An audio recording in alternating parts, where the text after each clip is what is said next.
క్షుద్రం హృదయ దౌర్బల్యం. క్షుద్రము అంటే అంతకన్నా హేయమైనది, అంతకన్నా నీచమైనది, అంతకన్నా తిరస్కరింపబడవలసినది, అంతకన్నా వర్జింపవలసినది వేరొకటి లేదు. అది క్షుద్రం. ఏది క్షుద్రం?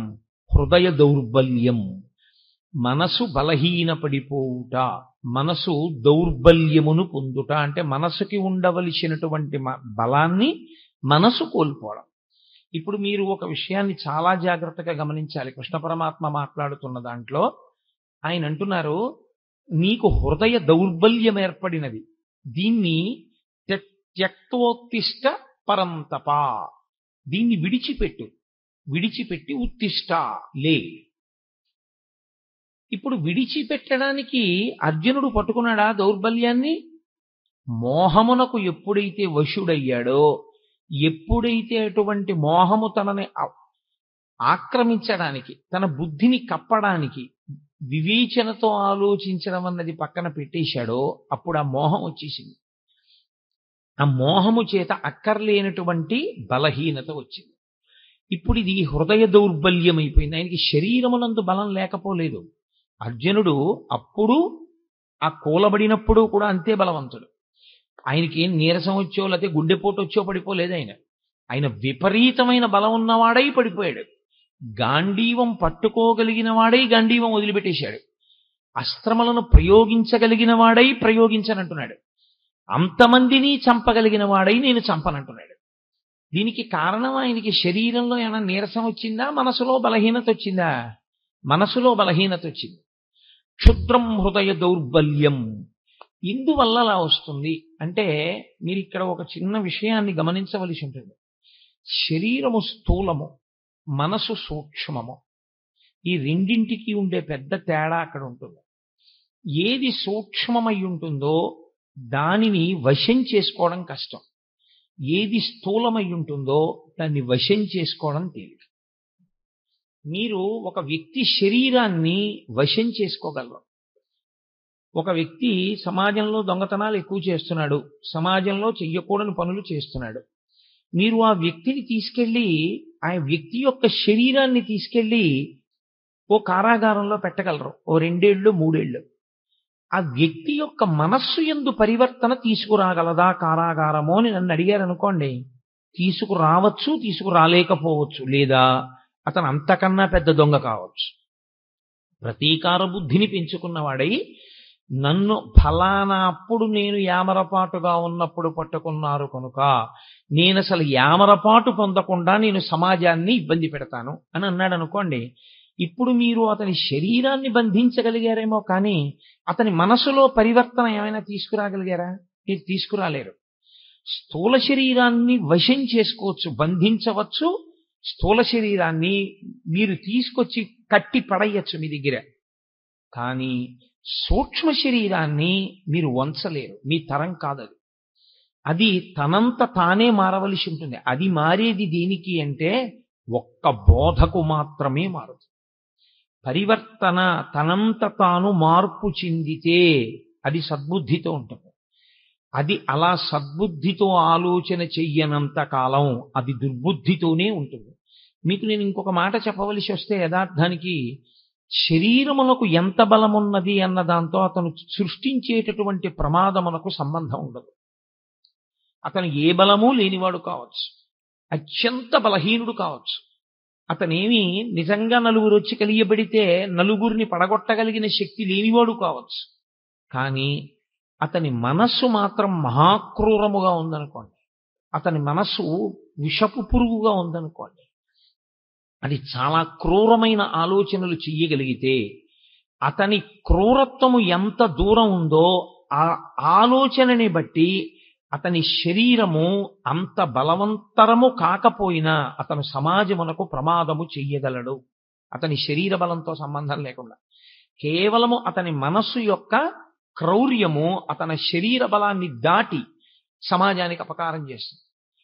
అదేవిధంగా ఒక వ్యక్తి శరీర బలం ఎంత సంబంధం ఉండదు, కానీ ఆయన మనస్సుకి ఉన్నటువంటి పవిత్రత చేత, మనస్సుకి ఉన్నటువంటి శక్తి చేత ఆయన సమాజమునకు అంతటి మహోపకారమును చేయగలరు. 95 సంవత్సరముల వయస్సులో పరమాచార్య స్వామి తన ధర్మానికి తాను కట్టుబడి సన్యాస ధర్మం అంటే సన్యాస ధర్మమేనని మహానుభావుడు వాహనం ఎక్కకుండా తోపుడు రిక్షా పట్టుకుని నడిచి వెళ్ళారు. ఒక దేవాలయ ప్రాంగణంలో రాత్రివేళ పడుకుని నిద్రపోయేవారు. 96 సంవత్సరముల వయస్సు కలిగినటువంటి శరీరం ఏ బలం ఉందని అలా చేయగలిగింది? ఆయన నోరు విప్పి ఒక్క మాట మాట్లాడితే ఆ మాట ఎంతో గొప్పదై.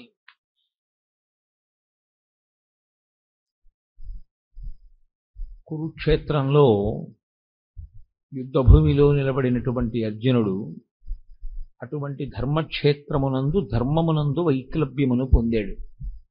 తాను ఏ విహిత కార్యమును చేయవలసి ఉంటుందో తన కర్తవ్యమేదో ఆ కర్తవ్యమును విస్మరించి దాని స్థానంలో ఆ సమయమునందు తనకి అక్కరలేనటువంటి భూతదయ అనేటటువంటి గుణాన్ని తీసుకుని అక్కరలేని విషాదానికి లోనైనటువంటి కారణం చేత అక్కడ మళ్ళీ ధర్మాన్ని పునర్వ్యవస్థీకరించి స్థాపించి అర్జునుడికి కలిగినటువంటి మోహబుద్ధిని పోగొట్టి ఆయనని కర్తవ్యమునందు సుముఖుణ్ణి చెయ్యడానికి మహానుభావుడైనటువంటి కృష్ణ పరమాత్మ జగదాచార్యుడిగా ప్రారంభం చేసినటువంటి ప్రసంగంతో నిన్నటి రోజున ఒక ప్రారంభోపన్యాసం చేసి ఉన్నాను. ఆయన అశోచ్యానన్వశోచస్త్వం ప్రజ్ఞావాదాంశ్చ భాషసే అంటూ మొదలుపెట్టాడు. శోకించడానికి కారణం లేదు, అసలు నీవు శోకించవద్దు. ఇది సనాతన ధర్మమునందు ఒక అత్యద్భుతమైనటువంటి ప్రతిపాదన. నీవు అమృతస్వరూపుడవు, ఆనందస్వరూపుడవు. కాబట్టి అసలు నువ్వు విచారించడానికి కారణం లేదు, నువ్వు ఏడవడానికి కారణం లేదు. ఏడవడానికి కారణం లేకపోయినా ఏడవడానికి కారణాన్ని నువ్వు తెచ్చుకోవడానికి కారణం అవిద్య, అజ్ఞానము.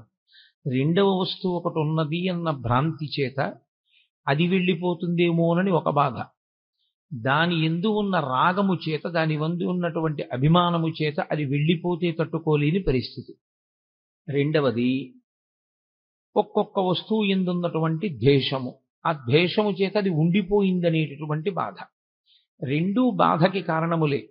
అతిగా ప్రేమించిన చోట ఆ వస్తువు ఉండదేమోనని బాధ, అతిగా ద్వేషించిన వస్తువు ఉండిపోయింది అని బాధ. రెండూ శోకమునకు కారణములే తప్ప రెండిటిలో ఏదీ కూడా అంతరాయము లేనటువంటి ఆనందమును ఇవ్వగలిగినటువంటి వస్తువులు కౌ. అందుకే అశోచ్యానన్వశోచస్త్వం ప్రజ్ఞావాదాంశ్చ భాషసే. శోకించవలసినటువంటి స్థితి, శోకించడానికి కారణము లేని చోట శోకమునకు కారణాన్ని వెతుక్కుని ఏడుస్తున్నావు నువ్వు అంటూ ఆయన ఒక అత్యద్భుతమైన మాట అంటారు అర్జునుడితోటి. నేను ఒక వరుస క్రమంలో ఏమీ ఆ శ్లోకాల్ని స్పృశించడం లేదు. నేను 7 రోజుల ప్రసంగం కాబట్టి ఒక విహంగ వీక్షణంగా మాట్లాడుతున్నాను. క్షుద్రం హృదయ దౌర్బల్యం త్యక్తోత్తిష్ట పరంతప అంటారు. పరంతప అని పిలిచారు. పరంతప అంటే శత్రువులను దునుమాడగలిగినటువంటి వాడా, శత్రువులను తపింప చెయ్యగలిగినటువంటి వాడా, అంతటి సమర్థత కలిగినటువంటి వాడా. ఎంతమంది శత్రువుల్ని? అర్జునుడికి యుద్ధరంగంలో నిలబడేటటువంటి వాళ్ళు వ్యతిరేకంగా 3 లోకములే వచ్చి నిలబడిన, దేవతా సమూహములే వచ్చి నిలబడిన, దేవేంద్రుడే వచ్చి నిలబడిన ఆయన ముందు నిలబడలేదు. అటువంటి శక్తి పొందినవాడు పుట్టిన తరువాత కాదు, పుట్టక ముందు. పుట్టక ముందు ఈ శక్తి ఎలా వచ్చిందండి? శరీరం ఉంటే కదా శక్తి. అసలు శరీరం రాకముందు ఈ శక్తి ఎలా వచ్చింది అని మీకు అనుమానం రావచ్చు. మహాభారతం ఈ మధ్యనే కదా ఆదిపర్వం విన్నారు. పాండురాజు గారు సంవత్సరం పాటు తపస్సు చేశాడు ఇంద్రుణ్ణి ఉద్దేశించి. కుంతీదేవిని 1 ఏడాది పాటు వ్రతములు చేయమన్నాడు. ఇంద్రతేజస్సుని భరించగలిగినటువంటి గర్భాన్ని పొంది ఉండడం కోసమని. తాను తపస్సు చేస్తే ఇంద్రుడు ప్రత్యక్షమయ్యాడు. ఏం కావాలని అడిగాడు. 3 లోకములను జయించగలిగినటువంటి వీరుడు నాకు కొడుకుగా కావాలి. ఇప్పుడు అసలు అర్జునుడు పుట్టనూ లేదు, అర్జునుడు పుట్టడానికి కావలసినటువంటి తేజస్సు కుంతీదేవి గర్భమునందు చేరలేదు, గర్భమునందు పిండము తయారు కావడము ప్రారంభము కాలేదు. కానీ పుట్టబోయేటటువంటి పిల్లవాడు ఎంత తేజోవంతుడై ఉండాలో మాత్రం నిర్ధారణ అయిపోయింది. ఇంద్రుడు వరం ఇచ్చాడు, నీ కొడుకు 3 లోకములను జయించగలడు. ఇక్కడ 3 లోకములను జయించగలడు అన్న మాటకు అర్థం రావణాసురుల్లాగా తన ప్రయోజనం కొరకు గెలిచేటటువంటి వాడు కాడు. అందుకే ఆ పరాక్రమం, ఆ శక్తి దుర్వినియోగం అయిపోయి సమాజమునకు కంటకము కాకూడదు. అందుకే ముందు ధర్మదేవతానుగ్రహంగా ధర్మరాజునికి అన్నాడు పాండురాజు. ధర్మదేవత వెనక నడిచేటటువంటి తేజస్సు, ధర్మమును అనుసరించవలసిన తేజస్సు. ధర్మరాజు గారు ఏం చేస్తున్నారో దాన్ని అనువర్తించవలసినటువంటి పరాక్రమం. ఆ ధర్మరాజు గారు యుద్ధం చెయ్యడానికి అనుమతి అడుగుతున్నారు భీష్మద్రోణాదులు కురుక్షేత్రంలో. ఆ ధర్మరాజు గారి తమ్ముడు ఆయన బాటలో వెళ్ళవలసినటువంటి వాడు అక్కరలేనటువంటి మెట్ట వేదాంతం అంతా తీసుకొచ్చాడు. పతంతి పితరో హ్యేషాం లుప్త పిండూదక క్రియాహ అంటున్నాడు. నేను యుద్ధం చెయ్యను, నేను వీళ్ళని చంపను, నాకు చంపడం ఇష్టం లేదు, ఈ నిత్తుటికూడు నాకు వద్దు, నాకు ఈ రాజ్యం వద్దు, నేనే దుర్యోధనుడి చేతిలో చనిపోతానంటున్నాడు. ఇటువంటి స్థితిలో ఆయన అంటున్నారు కృష్ణ పరమాత్మ, క్షుద్రం హృదయ దౌర్బల్యం. ఈ మాట అప్పుడు కాదు, కురుక్షేత్రంలో కాదు, ధర్మక్షేత్రంలో. ఈ మాట మానవాళి ఎంతకాలం ఉంటుందో, ఈ లోకములు ఎంతకాలం ఉంటాయో అంతకాలము ఈ మాట పనిచేస్తుంది. అందుకే భగవద్గీత యొక్క శక్తి అటువంటిది. క్షుద్రం హృదయ దౌర్బల్యం. క్షుద్రము అంటే అంతకన్నా హేయమైనది, అంతకన్నా నీచమైనది, అంతకన్నా తిరస్కరింపబడవలసినది, అంతకన్నా వర్జింపవలసినది వేరొకటి లేదు. అది క్షుద్రం. ఏది క్షుద్రం? హృదయ దౌర్బల్యం. మనసు బలహీనపడిపోవుట, మనసు దౌర్బల్యమును పొందుట. అంటే మనసుకి ఉండవలసినటువంటి బలాన్ని మనసు కోల్పోవడం. ఇప్పుడు మీరు ఒక విషయాన్ని చాలా జాగ్రత్తగా గమనించాలి. కృష్ణ పరమాత్మ మాట్లాడుతున్న దాంట్లో ఆయన అంటున్నారు, నీకు హృదయ దౌర్బల్యం ఏర్పడినది, దీన్ని త్యక్తోత్తిష్ట పరంతప, దీన్ని విడిచిపెట్టి ఉత్తిష్ట లే. ఇప్పుడు విడిచిపెట్టడానికి అర్జునుడు పట్టుకున్నాడా దౌర్బల్యాన్ని? మోహమునకు ఎప్పుడైతే వశుడయ్యాడో, ఎప్పుడైతే అటువంటి మోహము తనని ఆక్రమించడానికి, తన బుద్ధిని కప్పడానికి, వివేచనతో ఆలోచించడం అన్నది పక్కన పెట్టేశాడో అప్పుడు ఆ మోహం వచ్చేసింది. ఆ మోహము చేత అక్కర్లేనటువంటి బలహీనత వచ్చింది. ఇప్పుడు ఇది హృదయ దౌర్బల్యం అయిపోయింది. ఆయనకి శరీరమునందు బలం లేకపోలేదు. అర్జునుడు అప్పుడు ఆ కూలబడినప్పుడు కూడా అంతే బలవంతుడు. ఆయనకి ఏం నీరసం వచ్చో లేకపోతే గుండెపోటు వచ్చో పడిపోలేదు. ఆయన విపరీతమైన బలం ఉన్నవాడై పడిపోయాడు. గాంధీవం పట్టుకోగలిగిన వాడై గాంధీవం వదిలిపెట్టేశాడు. అస్త్రములను ప్రయోగించగలిగిన వాడై ప్రయోగించనంటున్నాడు. అంతమందిని చంపగలిగిన వాడై నేను చంపనంటున్నాడు. దీనికి కారణం ఆయనకి శరీరంలో ఏమైనా నీరసం వచ్చిందా, మనసులో బలహీనత వచ్చిందా? మనసులో బలహీనత వచ్చింది. క్షుద్రం హృదయ దౌర్బల్యం. ఇందువల్ల అలా వస్తుంది అంటే మీరు ఇక్కడ ఒక చిన్న విషయాన్ని గమనించవలసి ఉంటుంది. శరీరము స్థూలము, మనసు సూక్ష్మము. ఈ రెండింటికి ఉండే పెద్ద తేడా అక్కడ ఉంటుంది. ఏది సూక్ష్మమై ఉంటుందో దానిని వశం చేసుకోవడం కష్టం, ఏది స్థూలమై ఉంటుందో దాన్ని వశం చేసుకోవడం తేలిక. మీరు ఒక వ్యక్తి శరీరాన్ని వశం చేసుకోగలరు. ఒక వ్యక్తి సమాజంలో దొంగతనాలు ఎక్కువ చేస్తున్నాడు, సమాజంలో చెయ్యకూడని పనులు చేస్తున్నాడు. మీరు ఆ వ్యక్తిని తీసుకెళ్ళి, ఆ వ్యక్తి యొక్క శరీరాన్ని తీసుకెళ్ళి ఓ కారాగారంలో పెట్టగలరు, ఓ 2 ఏళ్ళు 3 ఏళ్ళు. ఆ వ్యక్తి యొక్క మనస్సు యందు పరివర్తన తీసుకురాగలదా కారాగారమో అని నన్ను అడిగారు అనుకోండి, తీసుకురావచ్చు, తీసుకురాలేకపోవచ్చు, లేదా అతను అంతకన్నా పెద్ద దొంగ కావచ్చు. ప్రతీకార బుద్ధిని పెంచుకున్నవాడై నన్ను ఫలానా అప్పుడు నేను యామరపాటుగా ఉన్నప్పుడు పట్టుకున్నారు కనుక నేను అసలు యామరపాటు పొందకుండా నేను సమాజాన్ని ఇబ్బంది పెడతాను అని అన్నాడు అనుకోండి. ఇప్పుడు మీరు అతని శరీరాన్ని బంధించగలిగారేమో కానీ అతని మనసులో పరివర్తన ఏమైనా తీసుకురాగలిగారా? మీరు తీసుకురాలేరు. స్థూల శరీరాన్ని వశం చేసుకోవచ్చు, బంధించవచ్చు. స్థూల శరీరాన్ని మీరు తీసుకొచ్చి కట్టి పడేయచ్చు మీ దగ్గర. కానీ సూక్ష్మ శరీరాన్ని మీరు వంచలేరు, మీ తరం కాదది. అది తనంత తానే మారవలసి ఉంటుంది. అది మారేది దేనికి అంటే ఒక్క బోధకు మాత్రమే మారుతుంది. పరివర్తన తనంత తాను మార్పు చెందితే అది సద్బుద్ధితో ఉంటుంది. అది అలా సద్బుద్ధితో ఆలోచన చెయ్యనంత కాలం అది దుర్బుద్ధితోనే ఉంటుంది. మీకు నేను ఇంకొక మాట చెప్పవలసి వస్తే, యథార్థానికి శరీరమునకు ఎంత బలమున్నది అన్న దాంతో అతను సృష్టించేటటువంటి ప్రమాదమునకు సంబంధం ఉండదు. అతను ఏ బలము లేనివాడు కావచ్చు, అత్యంత బలహీనుడు కావచ్చు, అతనేమి నిజంగా నలుగురు వచ్చి కలియబడితే నలుగురిని పడగొట్టగలిగిన శక్తి లేనివాడు కావచ్చు. కానీ అతని మనస్సు మాత్రం మహాక్రూరముగా ఉందనుకోండి, అతని మనస్సు విషపు పురుగుగా ఉందనుకోండి, అది చాలా క్రూరమైన ఆలోచనలు చెయ్యగలిగితే అతని క్రూరత్వము ఎంత దూరం ఉందో ఆ ఆలోచనని బట్టి అతని శరీరము అంత బలవంతరము కాకపోయినా అతను సమాజమునకు ప్రమాదము చెయ్యగలడు. అతని శరీర బలంతో సంబంధం లేకుండా కేవలము అతని మనస్సు యొక్క క్రౌర్యము అతని శరీర బలాన్ని దాటి సమాజానికి అపకారం చేస్తుంది. అదేవిధంగా ఒక వ్యక్తి శరీర బలం ఎంత సంబంధం ఉండదు, కానీ ఆయన మనస్సుకి ఉన్నటువంటి పవిత్రత చేత, మనస్సుకి ఉన్నటువంటి శక్తి చేత ఆయన సమాజమునకు అంతటి మహోపకారమును చేయగలరు. 95 సంవత్సరముల వయస్సులో పరమాచార్య స్వామి తన ధర్మానికి తాను కట్టుబడి సన్యాస ధర్మం అంటే సన్యాస ధర్మమేనని మహానుభావుడు వాహనం ఎక్కకుండా తోపుడు రిక్షా పట్టుకుని నడిచి వెళ్ళారు.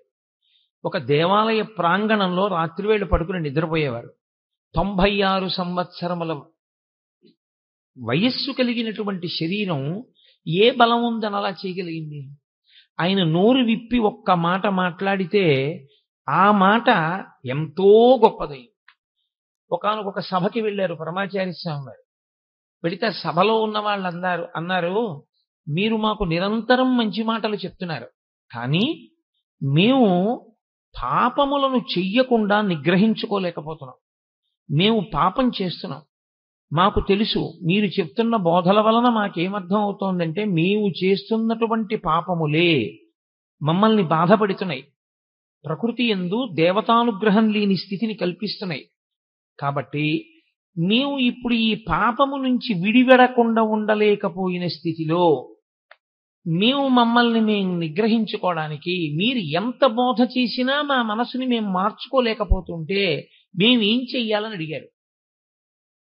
ఒక్కసారి చిరునవ్వు నవ్వి ఒక్క 2 నిమిషాలు ఆగి ఆయన అన్నారు, మీ అందరి కొరకు మీరు చేస్తున్నటువంటి పాపములకు ప్రాయశ్చిత్తంగా చెప్పవలసినటువంటి స్థానమునందు కూర్చుని నేను చెప్పినా మీరు వినలేకపోతున్నందుకు, మార్చుకోలేకపోతున్నామని నాకు చెప్పినందుకు, మారనటువంటి వాళ్ళకి చెప్పడమే కానీ మార్పు తేలేకపోయానన్న నా బాధ పోగొట్టుకోవడానికి వారం రోజుల్లో ఒక రోజు రాత్రి ఇక నుంచి నేను ఆహారాన్ని స్వీకరించకుండా ఉపవాసం ఉండిపోతానంట. ఆ మాటకి అప్పటి వరకు మేము మారలేకపోతున్నామన్న వాళ్ళు 195% మార్పు వచ్చింది. ఇది యథార్థంగా జరిగిన సంఘటన. పవిత్రమైన మనసు కలిగినటువంటి వ్యక్తి ఎంత బలహీనమైనటువంటి మనస్సున్నవాణ్ణి ఉద్ధరించి బలవత్తరం చేసి తేజోవంతుణ్ణి చేసి చక్కగా సమాజానికి పనికొచ్చేవాడిగా చెయ్యగలడు. ఆయన శారీరకంగా ఎంత బలంగా ఉన్నాడు అన్న దానితో సంబంధం ఏమి ఉండదు. ఆయన మనస్సు ఎంత పవిత్రం, ఆయన మనస్సు ఎంత శక్తివంతం, ఇది ప్రధానమై ఉంటుంది. అందుకే సూక్ష్మదేహము యొక్క శక్తి ముందు స్థూలదేహము నిలబడలేదు. సూక్ష్మదేహానికి ఉన్నటువంటి వేగం ముందు స్థూలదేహం నిలబడలేదు. స్థూలదేహానికి ఉండే వేగం చాలా చాలా తక్కువ. నేను ఇక్కడి నుంచి హైదరాబాద్ వెళ్ళాలి అని అనుకున్నాను అనుకోండి, కనీసంలో కనీసం నేను 11 గంటల నుంచి 12 గంటలు ప్రయాణం చేస్తే తప్ప నా స్థూల శరీరం హైదరాబాద్ని చేరుకోలేదు. అదే నా సూక్ష్మ శరీరంతో నేను హైదరాబాద్ వెళ్ళాలి అని అనుకున్నాను అనుకోండి, మా అబ్బాయి ఇల్లు నాకు జ్ఞాపకానికి వచ్చింది అనుకోండి, ఒక్క క్షణంలో మా అబ్బాయి హాల్లో కబ్బోర్డ్లో పైగూట్లో కుడి చేతి పక్కన ఏ వస్తువు పెడతాడో నాకు కనపడుతుంది మనోనేత్రంలో. సూక్ష్మ శరీరానికి వేగం ఉంటుంది, స్థూల శరీరానికి అంత వేగం ఉండదు. అందుకే సూక్ష్మ శరీరం స్థూల శరీరాన్ని వశం చేసుకుని ఉంటుంది. ఇప్పుడు అన్ని శక్తులు దానివి. ఆ మనస్సు పవిత్రమై, ఆ మనస్సు ఎప్పుడూ పవిత్రమైన వస్తువుల్ని పట్టుకునేటట్టుగా తర్ఫీదిచ్చుకున్న జీవుడున్నాడే, వాడు కూడా దాని వలన తరించిపోతుంటాడు. స్థూల దేహంతో ఎంత చేస్తున్నాడన్నది కాదు, సూక్ష్మదేహంతో చేసినది ఏదుందో అది అపార శక్తివంతము. దీనికో లక్షణం ఉంది. ఇది విపరిణీయతే. దీనికి ఉన్న లక్షణం ఏమిటంటే శరీరముగా ఉంటుంది, దేహముగా ఉంటుంది. శరీరము అన్న పేర చేత దీనికి శిథిలమవడమే దీని యొక్క లక్షణం. ఇది పెరుగుతోంది అంటే దీని సంధిబంధములు విడిపోతాయి, దీని యందు ప్రజ్వరుడు ప్రవేశిస్తాడు. ఇది నానాటికి మారిపోతుంది. నానాటికి మారిపోయి చిట్ట చివరికి ఏమవుతుందంటే ఇది దహింపబడుతుంది. దీన్ని తీసుకెళ్లి కాల్చేస్తారు. కాబట్టి దీని చిట్ట చివర ఏం జరుగుతుంది అంటే, మీరు ఎంత గౌరవంగా ఆ శరీరాన్ని చూశారు, ఎంత ప్రేమగా చూశారు, ఆ శరీరం లోకంలో ఎన్ని గౌరవాలు పొందింది, ఎన్ని దండలు వేయించుకుంది, ఎంతమందితో నమస్కారాలు పెట్టించుకుంది, ఆయన మాట్లాడితే ఎన్ని వేల మంది విన్నారు, ఎన్ని నమస్కారాలు చేశారు, వీటితో ఏమి సంబంధం ఉండదు. ఆ శరీరముతో ఉండగా ఆయన చేసుకున్న మంచి పనిది. కాబట్టి ఈశ్వర శాసనాన్ని ఆయన ఔదల దాల్చాడు. కానీ అది ఎంత గొప్ప శరీరమైనా కావచ్చు, ఎంతటి మహాత్ముడి శరీరమైనా కావచ్చు, తొట్టతొలకు మాత్రం కాలిపోవలసిందే, అథవా భూమి యందు కప్పి పెట్టబడవలసింది తప్ప వేరొకలా శరీరంతో ఉండడం అన్నది మాత్రం సంభవం కాదు. అంతటి మహాత్ముడైన పరమాచార్య స్వామి వారైనా కూడా ఆయన శరీరం పంచభూతాల్లోకి వెళ్ళిపోవలసిందే. వివేకానందుడైనా వెళ్ళిపోవలసిందే, రామకృష్ణ పరమహంస అయినా వెళ్ళిపోవలసిందే. శరీరములు వెళ్ళిపోతాయి. కాబట్టి మనస్సు అది శక్తివంతమై ఉంటుంది. ఇది ఎంత జర్జరీభూతమైపోనివ్వండి, ఇది ఎంత వృద్ధాప్యమును పొందనివ్వండి, మనస్సు బలంగా ఉందనుకోండి, మనస్సు తేజోవంతంగా ఉందనుకోండి, మనస్సు పవిత్రంగా ఉందనుకోండి, అది మాట్లాడిన ఒక్క మాట లోకానికంతటికి ఉపనిషత్తు అయి కూర్చుంటుంది. అందుకే వేదాంతము అనుభవంలోకి రావాలి, వేదాంతము మనస్సుని పవిత్రం చేయడానికి పనికి రావాలి. అనుష్ఠానమునకు పనికిరాని ధర్మము తాను ఆచరించడానికి, తన మనసుకు పట్టించుకోవడానికి పనికిరాని వేదాంతము తనకు అక్కరకు వచ్చేవి కావు. శుష్క వేదాంతం అని లోకంలో ఓ మాట, తాను ప్రసంగించడానికి మాత్రమే పనికొచ్చే వేదాంతం తనని నిజ జీవితంలో ఉద్ధరించేది కాదు. నిజంగా మనసుని పట్టిన వేదాంతం ఏదో అదే నిజంగా మనిషిని తరింపజేస్తుంది. రామకృష్ణ పరమహంస ఒక మాట చెప్తుండేవారు. వెనకటికి ఒక ఆయన ఉపన్యాసాలు చెప్తుంటే ఆయన బావమరిది గారు వచ్చేట ఇంటికి, ఆయనతో పాటు ఉపన్యాసాలకు వెళ్ళి వినుస్తుండేవాడు. వచ్చి అక్కగారి దగ్గరికి వెళ్ళి, అక్క బావ ఎంత బాగా చెప్పారనుకుంటున్నావు, అబ్బో బావగారి మాటలు వింటుంటే ఇంకా పెళ్లి చేసుకోవాలనిపించట్లేదు, ఎంత గొప్పగా చెప్పారే అనేవాడు. రోజు భార్య అనేది భర్త దగ్గర, ఏమండి మీరు ఆ ఉపన్యాసాలకు వెళ్ళినప్పుడు వాడిని తీసుకెళ్తున్నారు, పిల్లవాడు వాడు వైరాగ్యం పొందుతున్నాడు, వాడేమో చిచి ఇంకా నాకు అక్కర్లేదక్క, నాకు అసలు ఇష్టం లేదు, ఇంకా జీవితం అంటే అసహ్యం పుట్టేసింది, బావగారి మాటలు విన్న తర్వాత ఇంకా పెళ్లి ఏమిటి, జీవితం ఏమిటి, సంసారం ఏమిటి అనిపిస్తోంది అంటున్నాడు. వాడు ఏ సన్యాసుల్లోకి వెళ్ళిపోతాడో భయంగా ఉందండి. అంటే భర్త అనేవాడు రోజును భయపడకే, అసలు నిజంగా నోటితో ఇన్ని మాటలు మాట్లాడిన వాడు ఎవడుంటాడో వాడు సంసారాన్ని విడిచిపెట్టడు. ఎవడు నిజంగా వైరాగ్యాన్ని పొందాడో వాడు చెప్పి చెప్పకుండా వెళ్ళిపోతాడు. రోజు ఆవిడ అలాగే అంటుండేది, ఆయన అలాగే అంటుండేవాడు. ఒక రోజు మళ్ళీ భార్య అడిగింది భర్తని, ఏమండి ఇవాళ మా తమ్ముడు మరీ గొప్పగా చెప్పేశాడండి. పడుకుంటున్నాడు ఆయన మంచం మీద, పడుకుంటున్నవాడు లేచి అన్నాడు, ఏటో మీ తమ్ముడు మనసుకు వంట పట్టింది అనుకుంటున్నావు, సన్యాసుల్లో కలిసిపోతాడు అనుకుంటున్నావు, నిజంగా మనసుకు వంట పట్టిన వాడు ఇంట్లోంచి ఎలా వెళ్ళిపోతాడో తెలుసా, ఇదిగో ఇలా వెళ్ళిపోతాడని తువ్వాలు తీసుకుని భుజం మీద వేసుకుని వెళ్ళిపోయాడు. ఆ వెళ్ళిపోవడం ఆయన మళ్ళీ ఇంటికి రాలా. అంటే ఆయన మనసుకు వంట పట్టింది. వంట పట్టినది ఏదో అది వేదాంతం, అది అప్పుడు పనికొస్తుంది. వేదాంతం జీర్ణము కావాలి, వేదాంతము మనస్సుని పట్టుకోవాలి. మనస్సుని పట్టని వేదాంతము ఆచరణాత్మకము కాదు, మీకు ధైర్యం ఇవ్వదు. ఎందుకంటే మీకు ధైర్యం ఇచ్చేది, మీకు ద్యుతినిచ్చేది, మీకు జవాన్నిచ్చేది, మీకు ఆ శక్తినిచ్చేది, మీ శరీరాన్ని పవిత్రం చేసేది, జర్జరీభూతమైన శరీరంలో ఉన్నా సరే అసంఖ్యాకమైన పవిత్ర కర్మలు చెయ్యగలిగినది మనస్సొక్కటే, శరీరము కాదు. శరీరములకు పరిమితులు ఉంటాయి. చీకటి పడిపోయిన తర్వాత మీరు వెళ్ళలేరు. అదే కటిక చీకట్లో కూడా మీరు ఆనంద నిలయ విమానానికి మాడవీధుల్లో ప్రదక్షిణం చేయగలరు మనస్సుతో. ఈ శరీరంతో ఈ కంటితో సహస్రదీపాలంకార సేవ చూడాలి అంటే ఏడుకొండల మీద సాయంకాలం 5:30 నుంచి 6:30 గంట సేపు ఉంటేనే. మనస్సు శక్తివంతమైన వాడికి వెంకటాచలం వెళ్ళి 15 ఏళ్ళైనా తన ఒంటికి 98 సంవత్సరాల వయస్సు వచ్చేసినా ఆయనకి బెంగ ఉండదు. 98 ఏళ్ల వయస్సులో కూడా ఆయన మడత కుర్చీలో పడుకుని కళ్ళు మూసుకుని మానసికంగా వెళ్ళిపోగలడు. అందుకే కిష్కింధకాండ చివరిలో రామాయణంలో ఒక అద్భుతమైన ప్రతిపాదన చేస్తారు వాల్మీకి మహర్షి. ఆయన అంటారు, సవేగవాన్వేగ సమాహితాత్మ హరిప్రవీర పరవీరహంత మనస్సమాధాయ మహానుభావో జగామలంకాం మనసా మనస్వీ అంట. అద్భుతమైన శ్లోకం. సుందరకాండకంతటికీ కూడా అదే పునాది, ఆ శ్లోకమే పునాది. అందులో ఆయన ప్రారంభం చేస్తూనే హనుమ లంకాపట్టణాన్ని శరీరంతో చేరలేదు, ఇంకా 100 యోజనముల దూరం వెళ్ళలేదు సముద్రాన్ని దాటి. కానీ జగామలంకాం మనసా మనస్వి, మనసుతో మాత్రం వెళ్ళిపోయారు లంకాపట్టణానికి. కిందనున్న వాళ్ళు కొన్ని కోట్ల వానరములు ఉన్నాయి, ఇవేం చూస్తున్నాయి? అయ్య బాబో ఇంత పెద్ద సముద్రం ఉంది కదా ఎలా పెడతాడంటున్నాయి. వీళ్ళెవరూ వెళ్ళేవాళ్ళు గారు, చూసేవాళ్ళు బెంగెట్టుకుంటున్నారు ఎలా పెడతాడని. వెళ్ళవలసిన వాడు చేరిపోయాడు మనసుతో. అంటే ముందు మనసుకు ఆ బలం ఉంటే తప్ప శరీరం వెళ్ళదు. మనస్సుకి ఆ బలం ఉండాలి. మనస్సు కాని బలహీనమైపోయింది అనుకోండి, ఉత్తర క్షణం వచ్చేటటువంటి పెద్ద ప్రమాదం ఏమిటో తెలుసా అండి?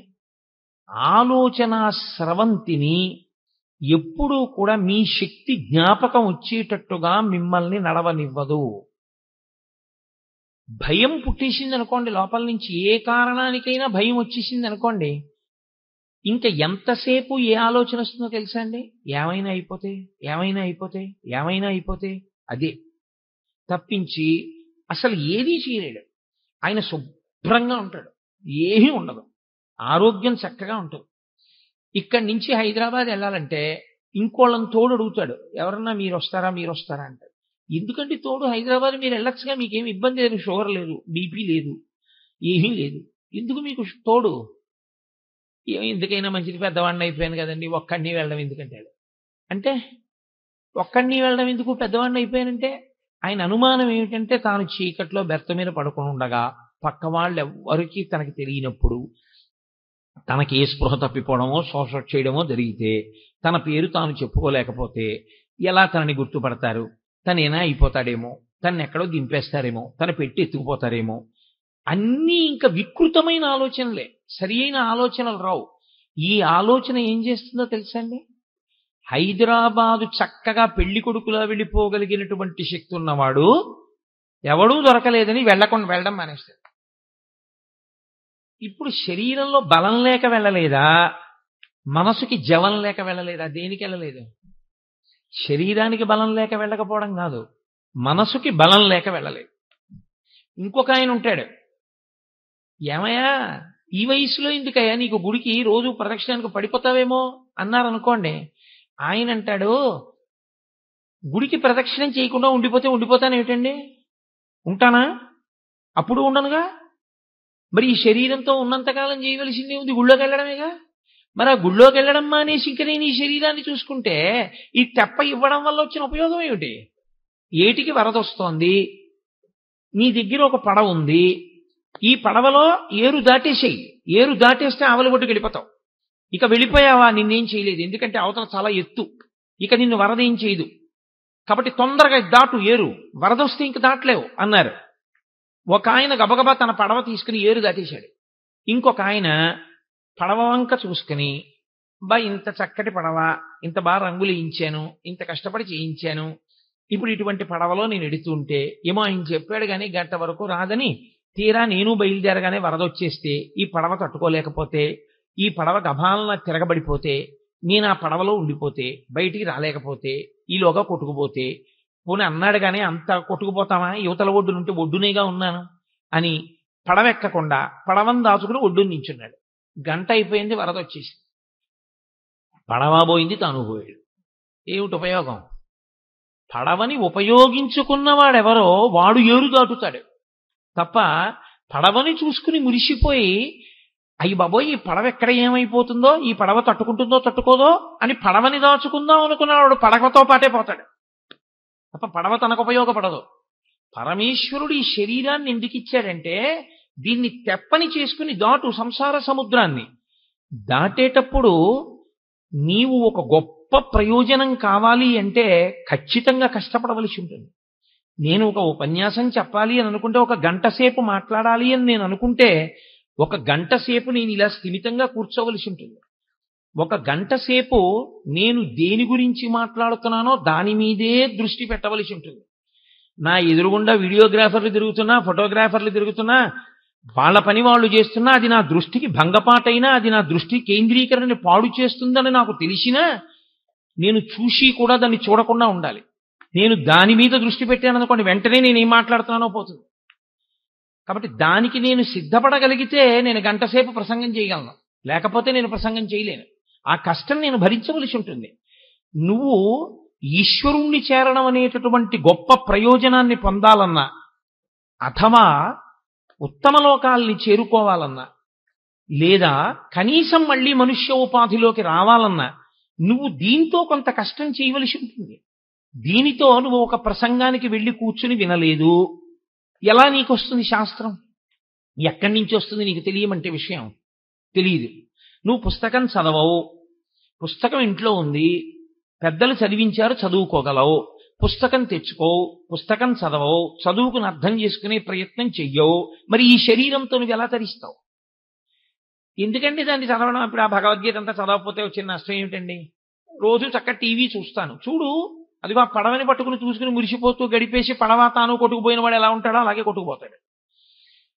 ఈ తెప్పని ఎవరు వాడుకుంటాడో వాడు మాత్రమే ఏరు దాటుతాడు. ఆ ఏరు దాటడం అనేటటువంటి ప్రక్రియ యందు మనసు చాలా చాలా ప్రధానమైన పాత్ర పోషిస్తుంది. ఆ మనసు కాని దౌర్బల్యమునకు లోనైపోయిందనుకోండి, అది ప్రతి చిన్నదానికి కదిలిపోయి భయపడిపోయిందనుకోండి, శరీరమునందు ఉండవలసినటువంటి బలం అంతా ఉన్నా నిరర్ధకమే. ఎందుకో తెలుసా అండి? శోకమునకు కొన్ని లక్షణాలు ఉంటాయి.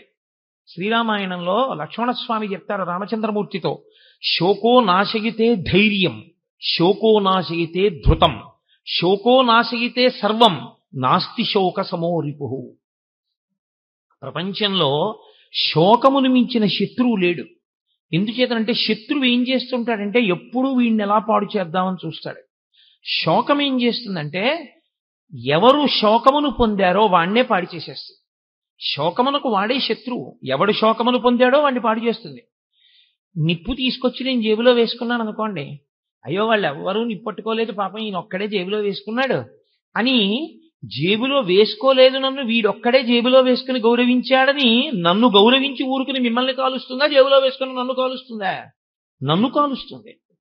అలా శోకము ఎవరి యందు ఉత్పన్నమైందో వాళ్ళనే పాడు చేసేస్తుంది శత్రువై.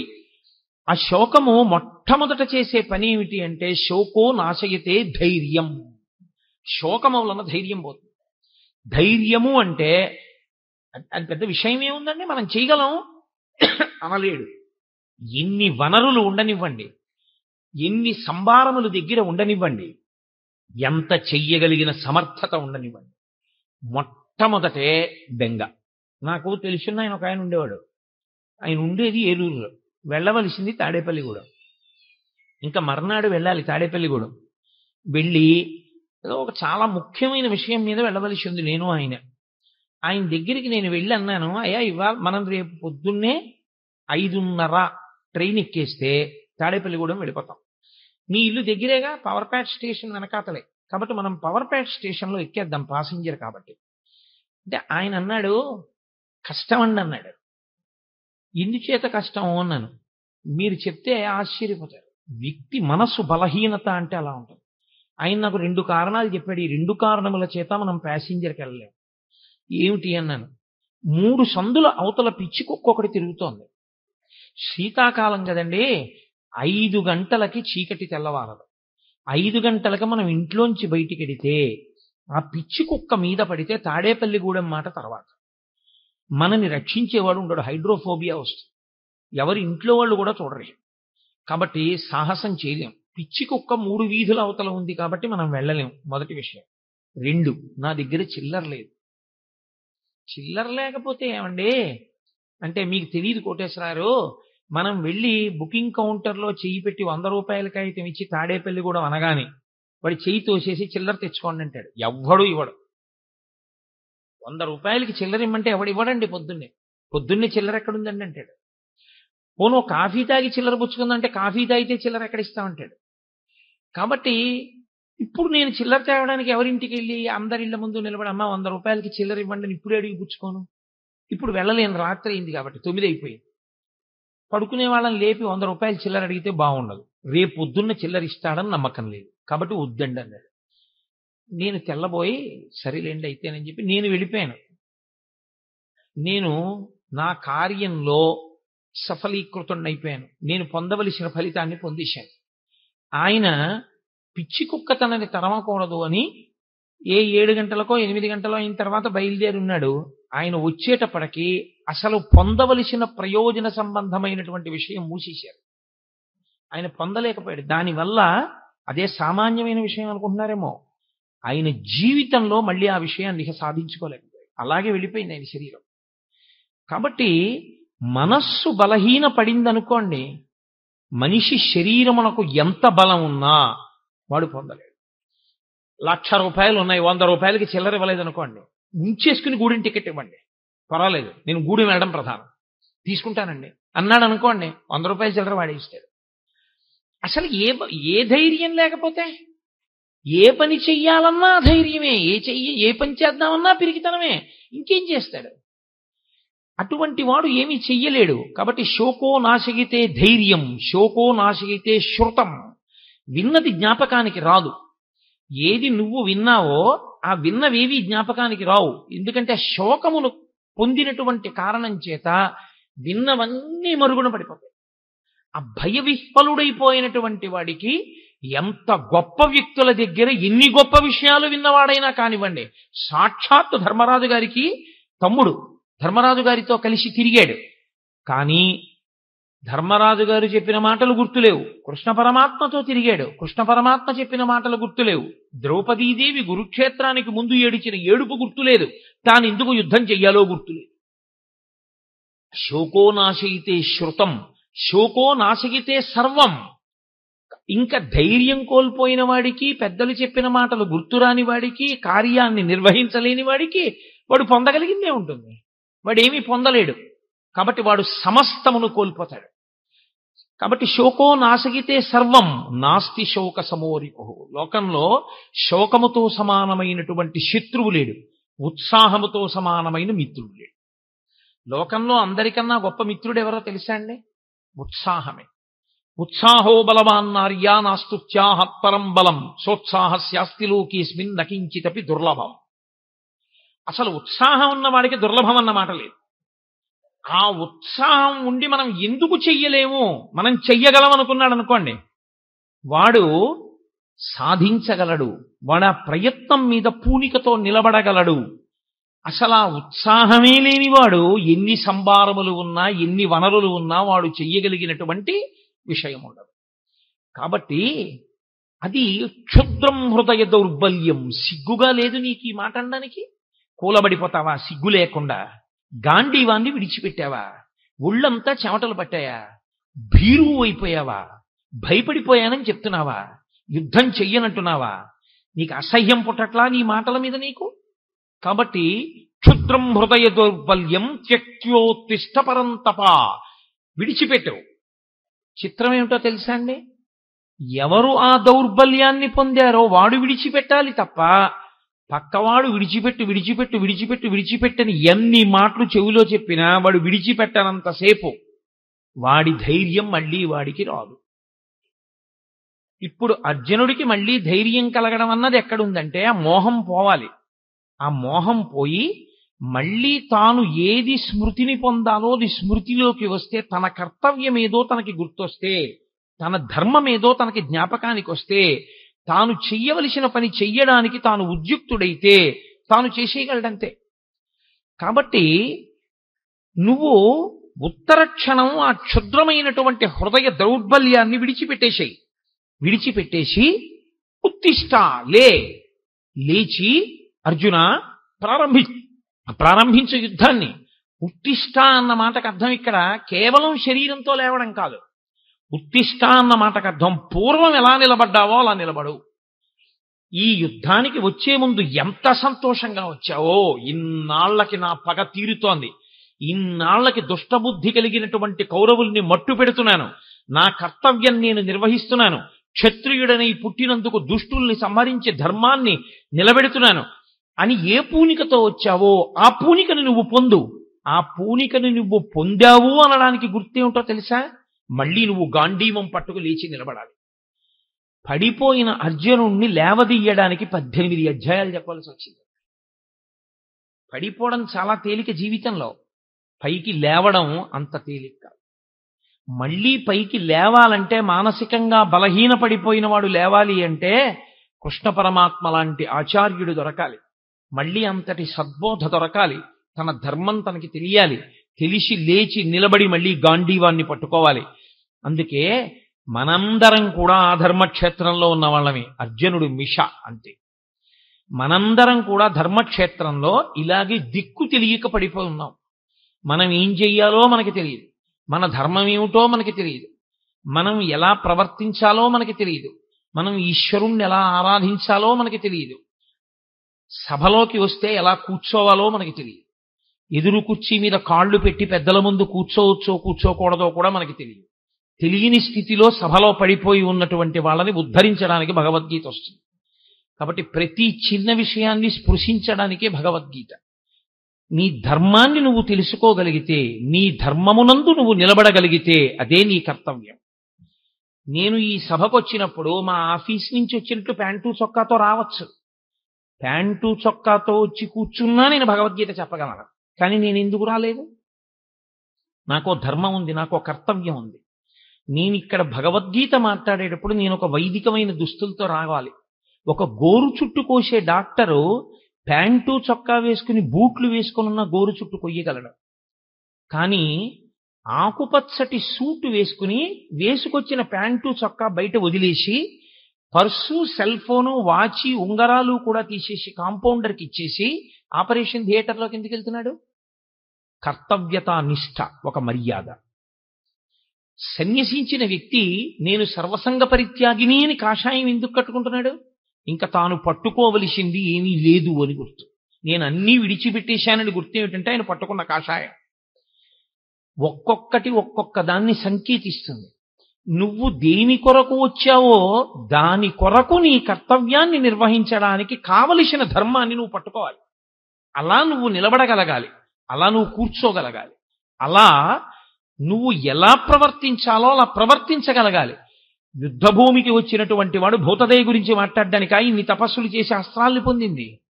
ఇన్ని అస్త్రాలు పొందినవాడు ధర్మాన్ని నిలబెట్టవలసిన వాడా? క్షత్రియుడు సన్యాస ధర్మాన్ని, బ్రాహ్మణ ధర్మాన్ని స్వీకరించి భూతదయ అంటూ ఉపన్యాసాలు చెప్పి ఇంటికి వెళ్ళిపోవడానికే? అజా క్షత్రియుడు చేయవలసిన పని? ఎంత మోహానికి లోనైపోయావు! క్షుద్రం హృదయ దౌర్బల్యం. నీకక్కర్లేని ధర్మాన్ని నువ్వు పట్టుకున్నావు, దానివల్ల వచ్చింది నీకు ఈ దౌర్భాగ్యం అంతా, దానివల్ల వచ్చింది ఈ దౌర్బల్యం అంతా. నీ ధర్మాన్ని నువ్వు పట్టుకో. ఈ భూతదయ గురించి మాట్లాడవలసిన వాడు బ్రాహ్మణుడు, ఈ భూతదయ గురించి ఉపన్యాసాలు చెప్పవలసిన వాడు బ్రాహ్మణుడు, ఈ భూతదయని పాటించవలసిన వాడు బ్రాహ్మణుడు. లోకంలో ధర్మం నిలబడడానికి అధర్మాన్ని పట్టుకున్న వాణ్ణి సంహరించి ధర్మాన్ని నిలబెట్టవలసిన వాడు క్షత్రియుడు. నీ ధర్మం, నీ కర్తవ్యం అది. ఒక ధర్మాన్ని విడిచిపెట్టి ఇంకో ధర్మాన్ని పట్టుకోవడం వల్ల వచ్చినటువంటి మోహబుద్ధి చేత కింద పడిపోయావు. ఇప్పుడు నువ్వు పురుషుడవై, ఇంత గొప్పవాడవై నపుంసకుడవయ్యావు. నువ్వు స్త్రీవా పురుషుడివా? సమాజంలో ఎక్కడ ఉన్నా నువ్వు ప్రశ్నే. స్త్రీ సభలోకి వచ్చిందనుకోండి ఇబ్బంది లేదు, పురుషుడు సభలోకి వచ్చాడనుకోండి ఇబ్బంది లేదు. స్త్రీ ఇంట్లో ఉందనుకోండి ఇబ్బంది లేదు, పురుషుడు ఇంట్లో ఉన్నాడనుకోండి ఇబ్బంది లేదు. స్త్రీ రిజర్వేషన్ ఫామ్ పట్టుకుని రైల్వే కౌంటర్కి వెళ్ళింది అనుకోండి ఇబ్బంది లేదు, పురుషుడు రైల్వే రిజర్వేషన్ ఫామ్ పట్టుకుని రిజర్వేషన్ కౌంటర్కి వెళ్ళాడు అనుకోండి ఇబ్బంది లేదు. నపుంసకుడు రిజర్వేషన్ కౌంటర్ దగ్గర నుంచి ఎక్కడికి వెళ్ళినా ఇబ్బంది.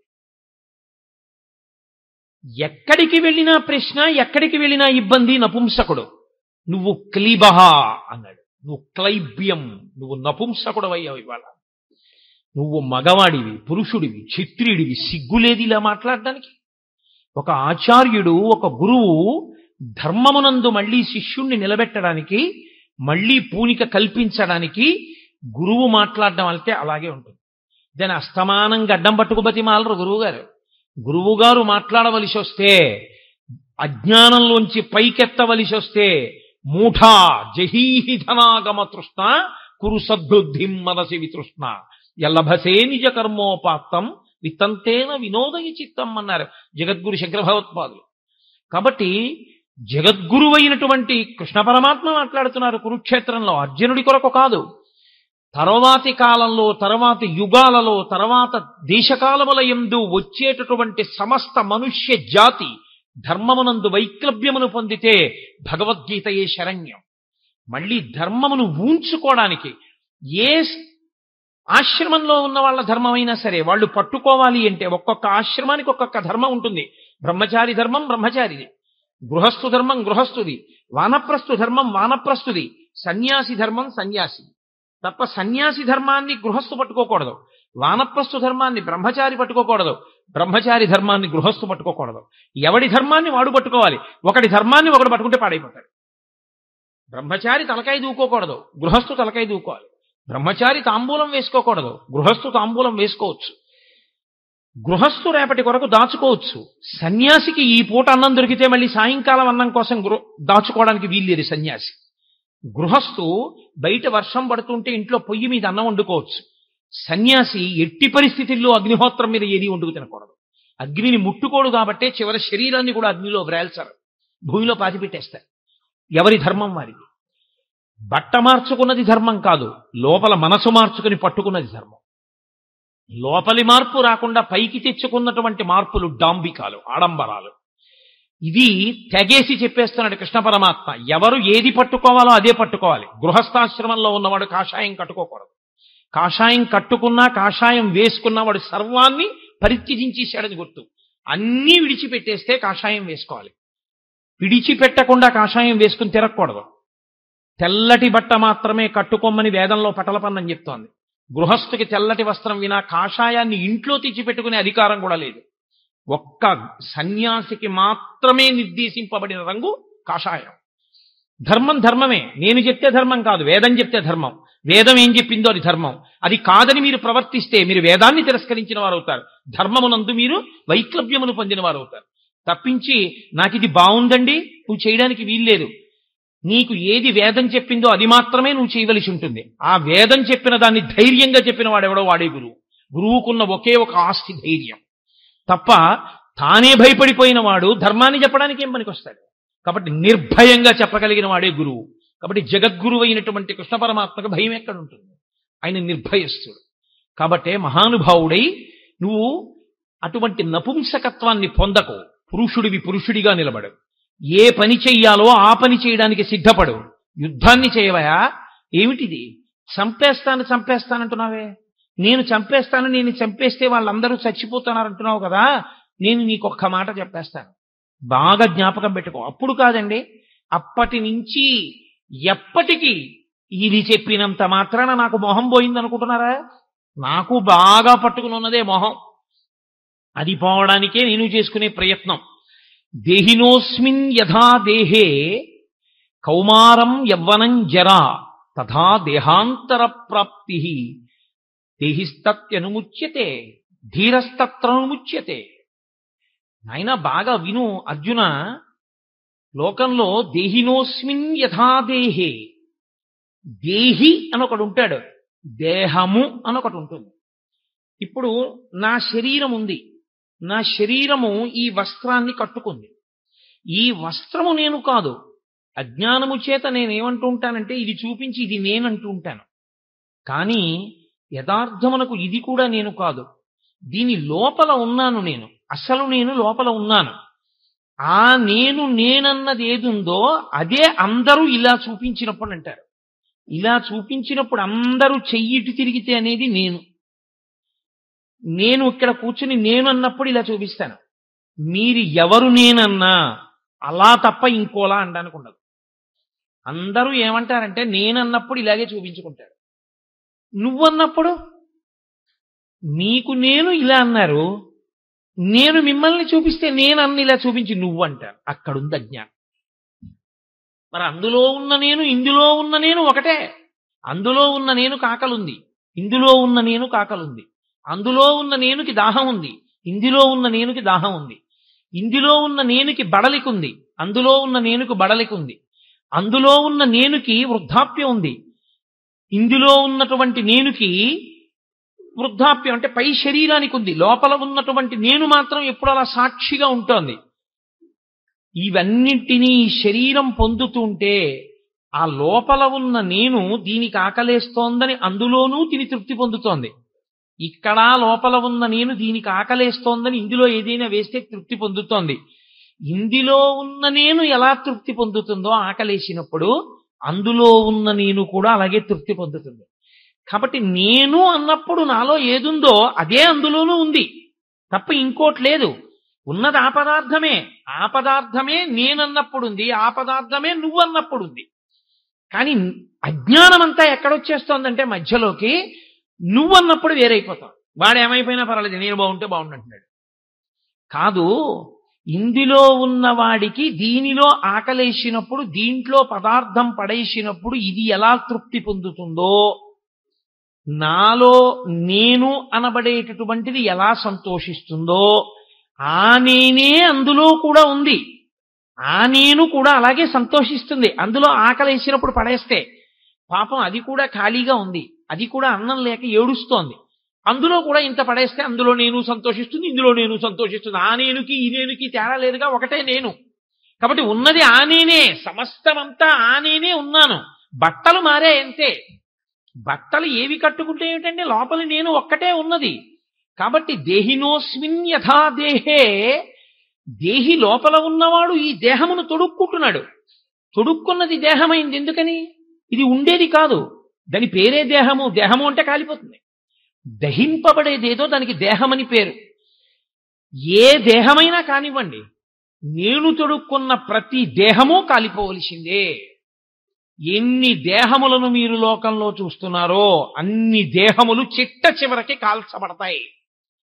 నేను తొడుక్కున్న ఈ దేహమైనా, మీ అందరూ తొడుక్కున్న దేహములైనా, కొంతమంది ముందు కొంతమంది వెనక, అంతే తేడా తప్ప అన్ని శరీరములు అన్ని దేహములు కాలిపోవలసిందే.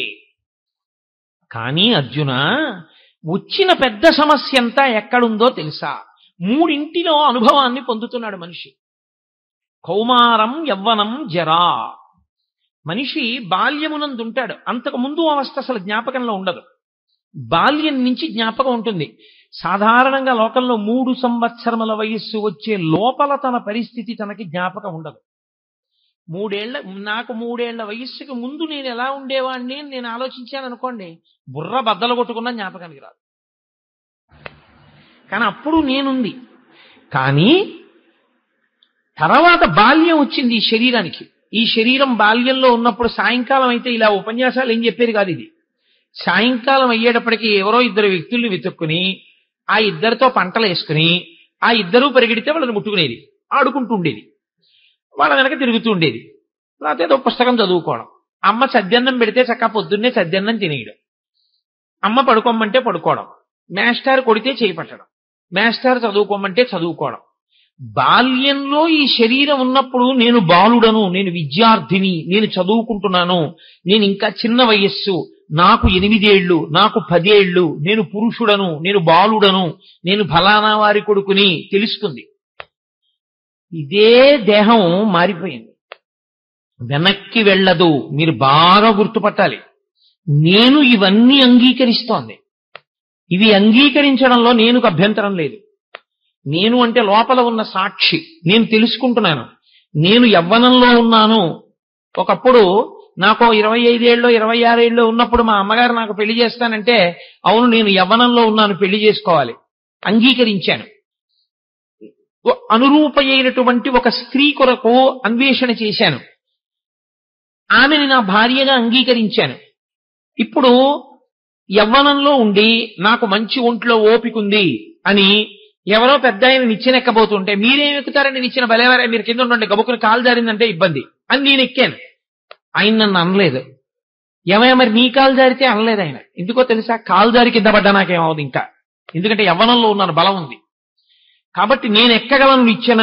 ఆయన కూడా ఊరుకున్నాడు. నాకు బలం ఉన్నది, నేను ఉపవాసం చేస్తే ఇబ్బంది రాలేదు.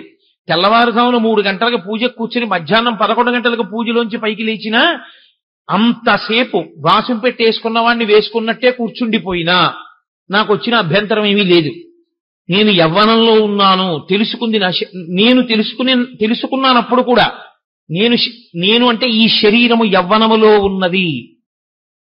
దాటాను యవ్వనాన్ని. నాకు మనవలు పుట్టే వయసు వచ్చింది, నాకు మనవరాలో మనవడో పుడితే బాగుండు. నేను తాతనవుతున్నాను, నేను తాత కాబోతున్నాను. నాకు 50 ఏళ్లు దాటిపోయాయి. ఇంకొక 9 ఏళ్లు దాటిపోతే నాకు షష్ఠి పూర్తి అయిపోతుంది. నేను పుట్టిన సంవత్సరాన్ని నేను చూసేస్తాను. నా జుట్టు తెల్లబడిపోతోంది. నా చర్మం పూర్వం ఎంత గట్టిగా ఇలా ముడత లేకుండా ఉండేదో ఇప్పుడు అలా ఉండట్లేదు. నా చర్మం ముడతలు పడడం ప్రారంభం చేసింది. నేను పూర్వం ఏది తిన్నా జీర్ణం అయ్యేది, ఇప్పుడు ఈ శరీరం అలా జీర్ణం చెయ్యలేకపోతోంది. నేను పూర్వం ఎక్కువ తిన్నా నిద్రపోయి లేస్తే మళ్ళీ ఆకలేసేది, ఇప్పుడు ఈ శరీరంలోకి బాగుంది కదా అని పదార్థం ఎక్కువ పారేస్తే 2వ రోజు డాక్టర్ గారు అపాయింట్మెంట్ తీసుకోవలసి వస్తోంది. ఈ శరీరం మార్పు చెందుతోంది, ఇది వార్ధక్యంలోకి వెడుతోంది.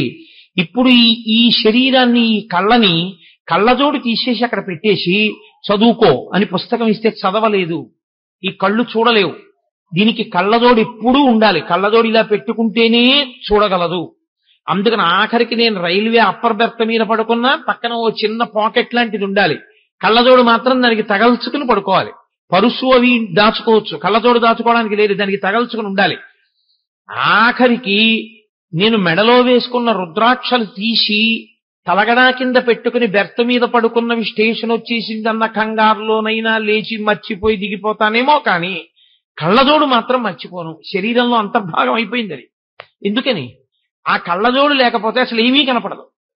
కాబట్టి ఇప్పుడు కళ్ళజోడు లేకుండా నా శరీరము ఏమీ చూడలేదు, నా కళ్ళు చూడలేవు.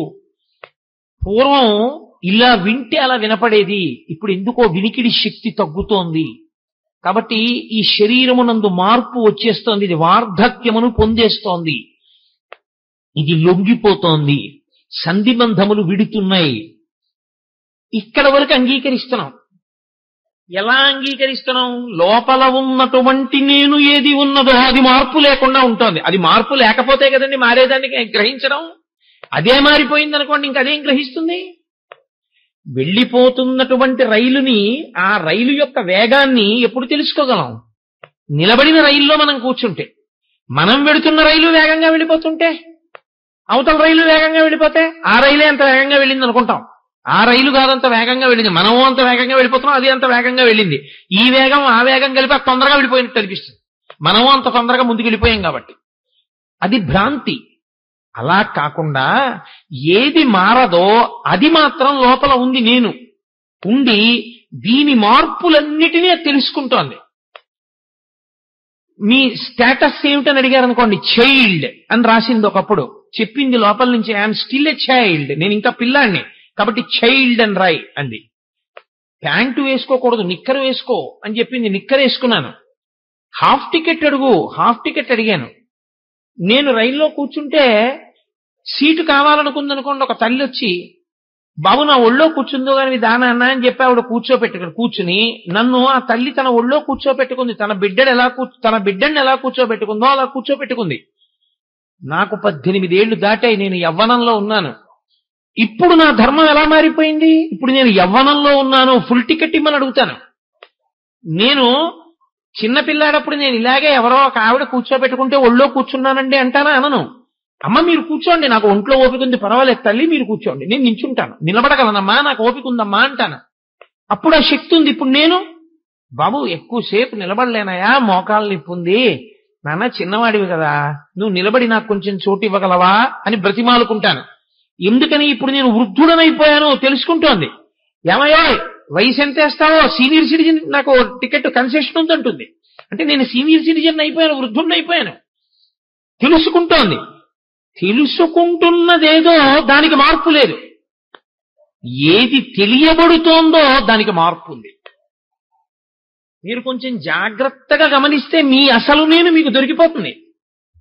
దీనికి ఇక్కడ నెప్పెడుతోంది అనుకోండి, ఇంకా ఇక్కడ నెప్పెడుతోందండి అంటాడు. నొప్పి దేనికొచ్చిందో ఆ నొప్పిని తెలుసుకుంటున్న దానికి నొప్పి లేదు, అందుకే దీనికి నిప్పెడుతోందని తెలుసుకుంటోంది. ఈ కన్ను నేను కాదు, అందుకే ఈ కంట్లో కుంకుడు పులుసు పడితే ఈ కన్ను చూడలేకపోతోందని చూస్తోంది. అది చూడలేని దాన్ని చూస్తోంది కన్ను, లోపల ఉన్న నేను తప్ప. కన్నే నేననుకోండి, కన్ను చూడలేకపోతే ఇక కన్ను చూడలేకపోతోందని నేను ఎక్కడ చూస్తాను? కన్ను చూడలేకపోతోందని చూస్తున్నవాణ్ణి నేను. ఈ శరీరమునకు నొప్పి పెడుతోందని తెలుసుకుంటున్నవాణ్ణి నేను. ఈ శరీరము బాల్యమునందున్నది అని తెలుసుకున్నవాడను నేను. ఈ శరీరము యవ్వనములోకి వెళ్ళింది అని తెలుసుకున్నవాడను నేను. మార్పు లేదు. బాల్యమునందు మార్పు లేదా, నేను అలాగే ఉంది. యవ్వనంలోకి శరీరం వచ్చింది, నేను ఎందు మార్పు లేదు, శరీరం మారింది. శరీరము వార్ధక్యంలోకి వెళ్ళింది, నేను ఎందు మార్పు లేదు, ఇది వార్ధక్యంలోకి వెళ్ళిందని తెలుస్తుంది. నీకు తెలియంది ఒక్కటే ఉంది, అందుకనే భయపడుతున్నావు అన్నారు కృష్ణ పరమాత్మ. ఏది నీకు తెలియదో తెలుసా? ఇది పడిపోతుంది. నీ భయం అంతా ఏమిటంటే, ఇది పడిపోయినా నీవు ఎవరి మీద అత్యంతాభిమానం పెట్టుకున్నావో వాళ్ళ శరీరం పడిపోయినా ఇక వాళ్ళుండరు, ఇది పడిపోతే నువ్వు ఉండవు అని నువ్వు అనుకుంటున్నావు. బాల్యంలో ఉన్న నీ శరీరం యవ్వనంలోకి వెడితే లోపల ఉన్న నేను లేకుండా పోయిందా? ఉందిగా. యవ్వనంలో ఉన్న నీ శరీరం వార్ధక్యాన్ని పొందితే లోపల ఉన్న నేను లేకుండా పోయిందా? ఉందిగా. వార్ధక్యంలో ఉన్న శరీరం పడిపోతే లోపల ఉన్న నేను లేకుండా పోతుందని ఎందుకు అనుకుంటున్నావు? ఉంటుంది.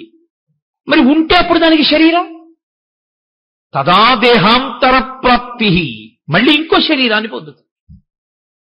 అలా ఎందుకు పొందడం? ఇందులోనే ఎందుకు ఉండిపోకూడదు అంటే దానికి ఒక లక్షణం ఉంది. బాగా జీర్ణమైపోయినటువంటి దానిలో తాను ఉండదు. ఇది ఆ జీవుడికి ఉన్న లక్షణం అండి. అందుకే ఇల్లు కప్పంతా కన్నాలు పడిపోయింది అనుకోండి, పాడు పడిపోయింది అనుకోండి ఇల్లు, అబ్బే ఇందులో ఉండలేమండి అని వెళ్ళిపోతాడు. పెంకులన్నీ రాలిపోయి అంతా కన్నాలు పడిపోయి వర్షం పడిపోయి సూర్యకిరణాలు పడిపోతున్నాయి అనుకోండి, ఇల్లు పాడైపోయిందండి, శిథిల గృహం అయిపోయింది, ఇందులో నేను ఉండనని ఆ ఇంట్లోంచి బయటికి వెళ్ళిపోతాడు. ఏదో 4 గోడలు ఉన్నాయి కదండి, ఓ 4 దొంగలు ఉన్నాయిగా అందులో ఉంటానంటాడా? అనడు. సూర్యుడు చంద్రుడు ఇద్దరు కిరణముల లోపల పడితే తానుండకుండా బయటికి వెళ్ళిపోతున్నాడు. వాన ఎండ లోపలికి వస్తే నేను ఉండనంటున్నాడు. ఇది కూడా జీర్ణమైపోయి జర్జరీభూతమైపోతే ఇక తాను తినలేక, ఇక తాను త్రాగలేక, తను తిన్నది తనకి జీర్ణము కాక, తను తిన్నది నేనుగా మారక. మీరు చాలా జాగ్రత్తగా గుర్తుపెట్టుకోవాలి ఆ మాట. నేను నీళ్లు తాగితే తాగిన నీళ్లు నేనైపోతాయి. నేను అన్నం తింటే నేను తిన్న అన్నం నేనుగా మారిపోతుంది. నేను ఏది చదువుకున్నానో అది నేనుగా మారిపోతుంది. వార్ధక్యమునందు ఏమైపోతుందో తెలుసా అండి? వీటన్నింటినీ కూడా స్థూల శరీరం తిరస్కరిస్తుంది. తాను ఇంతకుముందు ఏది తెలుసుకుందో దాన్ని స్ఫురణలోకి తేదు. ఇప్పుడు నేను ఇలా ప్రసంగం చేస్తున్నాను, ఇంకో 30 ఏళ్ల తర్వాత ఈశ్వరుడు నాకు ఆయుర్దాయం ఇస్తే నేను వచ్చి ఇలా కూర్చున్నాను అనుకోండి, నేను ఇంత క్రమంలో ఉపన్యాసం చెప్పగలనని నమ్మకం ఏమి ఉండదు. ఆ స్ఫురణ ఉండదు, ఆ జ్ఞాపక శక్తి ఉండదు, క్షీణించిపోతుంది. అప్పుడు ఇలా తాళం చెవులు తీసి ఇలా పక్కనెట్టాను అనుకోండి, తాళాలు ఎక్కడెట్టాను అని వెతుక్కుంటాడు. మనవడు వచ్చి అంటాడు, తాతగారు తాళాలు అక్కడే ఉన్నాయి కదా తాతగారు అంటాడు. పరాకు వచ్చేసిందిరా. తాళం వేశాననుకుంటాడు, వెళ్ళిపోతాడు. తాతగారు తాళం వేయలేదంటారు. చూసావా ఎంత ఇబ్బంది వచ్చిందో, పరాకు ఎక్కడో పెట్టేశానరా అంటాడు. పరాకు వచ్చేస్తోందని బెంగోటు వచ్చేస్తుంది, అదో భయం వచ్చేస్తుంది. కాబట్టి జీర్ణమైపోతుంటే శరీరం, అందులో ఇక జీవుడు ఉండడు. దేహము కాలిపోవడానికి యోగ్యతని పొందేస్తోంది అనుకోండి, తాను ముందే ఖాళీ చేసేస్తాడు. ఇది మీకు అందుకే ఈ జీవలక్షణమే పక్షి దగ్గర ప్రారంభం అవుతుంది. అందుకే సంసారంలో ఉపాధి మనుష్య ఉపాధికి దగ్గరగా ఉంటుంది పక్షి. అందుకే గూడు కట్టుకోవడం, గూడు పాడైపోతే ఎగిరిపోవడం, ఇవన్నీ చేస్తూ ఉంటుంది. మనం చూడండి, ఇల్లు శిథిలమైపోయింది అనుకోండి, ఇక కాపరం ఉండం, విడిచిపెట్టి వెళ్ళిపోతాం. అలాగే అర్జున, ఈ శరీరము జీర్ణమైపోయినా, ఈ శరీరము జీర్ణము కాకపోయినా, ఇక వాసయోగ్యము కాకుండా పోయినా, వాసయోగ్యము కాకుండా ఎప్పుడు పోతుందో తెలుసండి? ఇల్లంతా ఉంది, చక్కగా ఉంది, తుఫానుకి కప్పు ఒక్కటి ఎగిరిపోయింది. ఉంటారా? ఉండరు, వెళ్ళిపోతారు ఇంట్లోంచి. ఇల్లంతా ఉంది, పైకప్పులో నల్లత్రాచు దూరింది పెంకుటింట్లో. ఆ ఇంట్లో మీరు పడుకుంటారా? పగయగల్గెనేని పామున్న ఇంటిలో ఉన్న ఎట్లగాక ఎట్టులుండు అంటారు నన్నయ్య గారు భారతంలో. ఇంకా ఇంట్లో మీరు కాపురం చేయరు. మీరు నిద్రపోగానే పాము ఎక్కడి నుంచి దూకుతుందో తెలియదు. ఈ శరీరమునందు అతి ముఖ్యమైనటువంటి వ్యవస్థని ఆపు చెయ్యగలిగినటువంటి స్థితి ప్రవేశించిన అకస్మాత్ కారణము చేత ఛిద్రమైన గూడు ఏదో వెడుతున్నాడు, జరగరానంత పెద్ద ప్రమాదం జరిగింది, శరీరము ఛిద్రమైంది, ప్రధానమైన అవయవం దెబ్బతినేసింది. ఏ గుండో దెబ్బతింది, ఇహ ఉండడు జీవుడు, బయటికి వెళ్ళిపోతాడు. మెదడు దెబ్బతినేసింది, బయటికి వెళ్ళిపోతాడు. మూత్రపిండాలు 2 నలిగిపోయాయి, బయటికి వెళ్ళిపోతాడు. ఏవి ప్రధానమో అవి నలిగిపోతే ఇక జీవుడు దాని ఎందు ఉండడు. ఎందుకంటే ఇందులో ఉండి నేనేం చేయలేను నిర్ణయానికి వస్తాడు. వచ్చి ఉత్క్రమణము, బయటికి వెళ్ళిపోతాడు. కాబట్టి అలా వెళ్ళిపోవడం వరకు నువ్వు ఒప్పుకుంటున్నావు, అక్కడ వరకు నీకు తెలుస్తోంది. నీకు భయం ఎందుకు వచ్చిందో తెలుసా? బాల్యములోంచి యవ్వనంలోకి వెళితే భయపడలేదు, సంతోషపడ్డావు. యవ్వనంలోంచి వార్ధక్యంలోకి వెళ్ళావు, భయపడిపోలేదు, నేనున్నానుగా అన్నావు. ఆ తర్వాత దానికి భయం ఎందుకు పడిపోతున్నావు తెలుసా? అయ్య బాబోయ్ ఇది ఉండదని. ఇది ఉండదేమో కానీ అర్జున, దేహం ఉంటుంది, మళ్ళీ ఇంకో శరీరంలోకి వెళ్ళిపోతావు. ఇది విడిచిపెట్టగానే మళ్ళీ ఇంకో శరీరం ఇస్తారు, అందులోకి వెడతావు. తదా దేహాంతర ప్రాప్తి. అది నీకు తెలియదు కాబట్టి నీకు అనుభవంలో ఉన్నా గుర్తుండదు. అనుభవంలో ఉన్న గుర్తుండని కారణం చేత, లేకపోతే కిందటి జన్మలో శరీరం విడిచిపెట్టి ఈ శరీరంలోకి వచ్చాను నేనేదో శరీరం విడిచిపెట్టకపోతే ఇందులోకి ఎలా వచ్చానండి? ఇందులోకి వచ్చానంటే ఒకటి విడిచిపెట్టి ఇందులోకి వచ్చాను. కానీ మరి విడిచిపెట్టింది ఎందుకు గుర్తులేదు? అది గుర్తుందనుకోండి, నాకు పెద్ద విషయం ఏముందండి, ఇందులో బాల్యం మారి యవ్వనంలోకి వస్తే నేను లేనా? యవ్వనం మారి వృద్ధాక్యంలోకి వెడితే ఇందులో లేనా? దీన్ని విడిచిపెట్టినప్పుడు మళ్ళీ వెడతాను. గతంలో ఓసారి అది విడిచిపెట్టి ఇందులోకి వచ్చాను కదండి, ఇప్పుడంతే ఇది విడిచిపెట్టి మళ్ళీ ఇంకో దాంట్లోకి వెడతానంటాను. అది జ్ఞాపకం లేదు, అది నీకు స్ఫురణలో లేదు. అలా ఎందుకు మారావో నీకు గుర్తులేదు అర్జున. తదా దేహాంతర ప్రాప్తి, కానీ శరీరం పొందుతావు. కాబట్టి ధీరులైనటువంటి వారు, పండితులైన వారు, వేదాంతమును అవగాహన చేసుకున్నవారు, వేదాంతము అనుభవంలోనికి తెచ్చుకున్నవారు దాని ఎందు నముహ్యతి, మోహమును పొందరు, భయాన్ని పొందరు. ఆఫ్టర్ ఆల్ ఇది బాల్యంలో ఉన్నప్పుడు భయపడ్డానా, యవ్వనంలో ఉంటే భయపడ్డానా, వార్ధక్యంలో ఉంటే భయపడ్డానా? ఉన్నాను కదా అన్నాను, అప్పుడు ఉంటాను. ఇది విడిచిపెట్టినా ఇంకో దేహంలో ఉంటాను. కాబట్టి ఏమిటి భయం నాకు? కాబట్టి ఇది పడిపోతుంది, నాకేం భయం లేదు. పడిపోతే పడిపోనివయా, ఇది తనంత తాను పండై పడిపోతే ఇందులోంచి ఇంకో దాంట్లోకి ఎడతాను, ఇంకో శరీరంలోకి ఎడతాను. బాల్యంలోంచి యవ్వనంలోకి, యవ్వనంలోంచి వార్ధక్యంలోకి వెళ్ళినందుకు. కాబట్టి ఇంకా ఏడవడం ఎందుకు? దేనికి బాధపడిపోతున్నావు? దేనికి ఏడుస్తున్నావు? శరీరాలు పడిపోతాయి, శరీరాలు పడిపోతాయి, నేను చంపేస్తానంటా ఏంటి? నువ్వు చంపేస్తే అయిపోతుంది అనుకుంటున్నావా? వాడు ఇంకో శరీరంలోకి వెళ్ళిపోతాడు. నువ్వు చంపకుండా ఉంటే వాడు ఉండిపోతాడు అనుకుంటున్నావా? జర్జరీభూతం అయిపోయిన తర్వాత వెళ్ళిపోతాడు. మరి నీ కర్తృత్వం ఏంటి? నీ కర్తవ్యం నీది, నీ ధర్మం నీది. నువ్వేం చేయాలో తెలుసా? ధర్మాన్ని నిలబెట్టడానికి ఇప్పుడు ఈ శరీరములను నువ్వు సంహరించాలి. నువ్వు కేవలం నిమిత్తం, అసలు చంపేవాడు ఈశ్వరుడు, వాడు ఒకడు ఉన్నాడు. ఇవన్నీ ఎవడు నడుపుతున్నాడో వాడు అవన్నీ చేసేది. ఇది తెలియక ధీరుడవు కాక మోహాన్ని పొందుతున్నావయా అని. ఇందులో ఒక గొప్ప రహస్యం ఒకటి ఉంది. ఏమండి, బాల్యంలోంచి యవ్వనంలోకి వెళ్ళినప్పుడు నాకు తెలిసిందిగా ఇదే మారింది, బాల్యంలోంచి యవ్వనంలోకి వచ్చిందని. యవ్వనంలోంచి వార్ధక్యానికి వెళ్ళినప్పుడు నాకు తెలిసిందిగా ఇది ముసలితనాన్ని పొందిందని. మరి గత శరీరంలోంచి ఈ శరీరంలోకి వచ్చిందన్న విషయాన్ని గుర్తు లేకుండా ఎందుకు చేశాడు ఈశ్వరుడు? గతంలో నేను ఒక శరీరంలో ఉన్నాను, అదిగో ఆ శరీరం అప్పుడు అక్కడ పడిపోయింది, ఆ తర్వాత నేను ఇందులోకి వచ్చానన్న విషయం గుర్తు లేకుండా ఎందుకు చేశాడు ఈశ్వరుడు? అది కూడా గుర్తుంటే బెంగ లేకుండా ఉండేది కదండి. అది ఎందుకు లేకుండా చేశాడు? ఆ రహస్యాన్ని రేపు విందురుగాని. గంట సమయం అయిపోయింది కాబట్టి రేపు ఆ విషయాన్ని వివరణ చేస్తాను.